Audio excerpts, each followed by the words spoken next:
In our previous video, we discussed performing basic data analysis on a single data file. In this video, we will discuss how to quantitate a data file by creating a calibration curve and applying it to a data file. Before we begin, I want to clarify the purpose of creating a calibration curve. A calibration curve is created by measuring the response of a detector for a series of known quantities and concentrations within the linear range of that detector's limits, plotting the trend line between each of the detector responses, and then quantifying an unknown concentration by plotting its response against the known concentration's trend line to extrapolate the unknown concentration.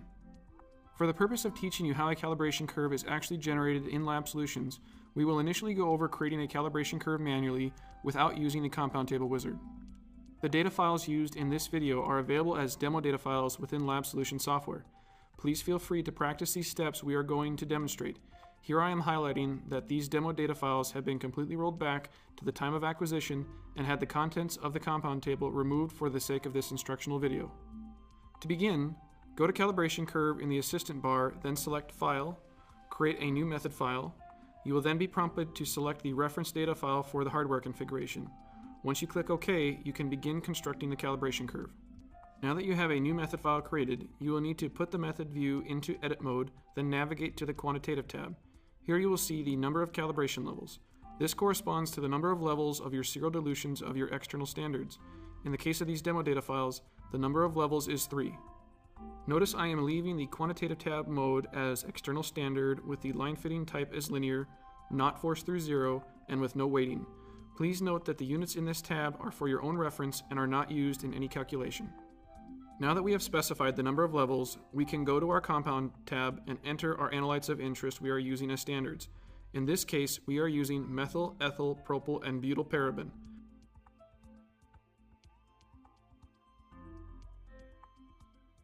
Note the sample type is target and that I am entering the concentration value in the columns that correspond to the levels of my serial dilution for each analyte in my compound table.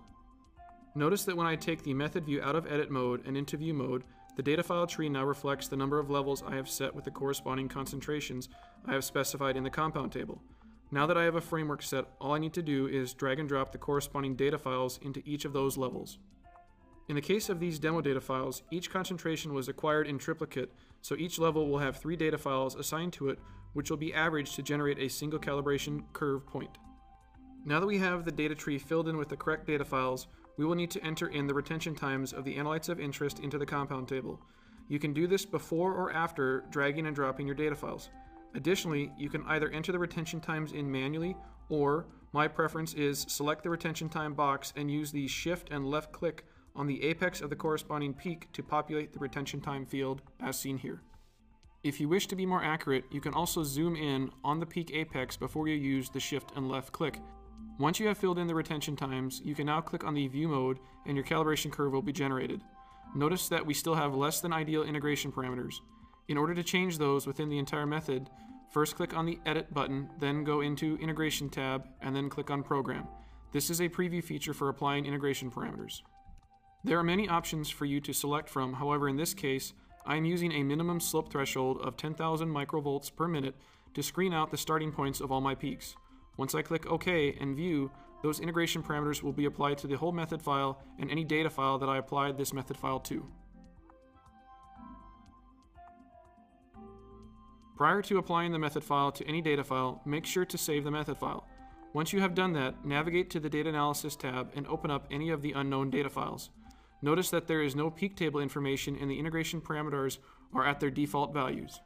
To apply a method file to a data file, go to File, Load Method Parameters, and select the method that you have just created your calibration curve in. Once you have selected it, it will prompt you to select what aspects of the method file do you wish to apply: data processing parameters, QA/QC parameters, or system suitability parameters. To quantitate the unknowns in this data file, you will need to select the data processing parameters. However, since we did not enter in any QA/QC or system suitability parameters, you can just leave everything checked. Notice now that the peak table is now filled in with the identified analytes of interest from the compound table, as well as their calculated concentrations from the calibration curve. Now that we have manually created a calibration curve, I wanted to contrast that to using the compound table wizard. This wizard is designed to walk you through the steps of creating a compound table, but will still require you to assign each level with the corresponding data file just as we did manually. Upon launching the wizard, the first screen is your preliminary integration parameters. You can either use these fields solely, or alternatively, you can use the Program button as we did in the previous section to fine-tune and preview the integration parameters. Once you click Next, you will need to select the peaks of interest you wish to include in the compound table, and consequently the calibration curve. When you click in the checkbox, notice the vertical line in the chromatogram to confirm this is the peak you are intending to add into the compound table. Please note that if your data has multiple channels from multiple detectors, you can select those from the tabs below the table here. You can build multiple calibration curves from multiple channels within the same method file. Once you click Next, you'll be prompted to input the quantitative method, the number of calibration levels, the type of curve fitting, whether the curve is forced through 0 or not, and whether the curve is to be weighted. Please note that the units in this page are for your reference and are not going to be used in the calculation.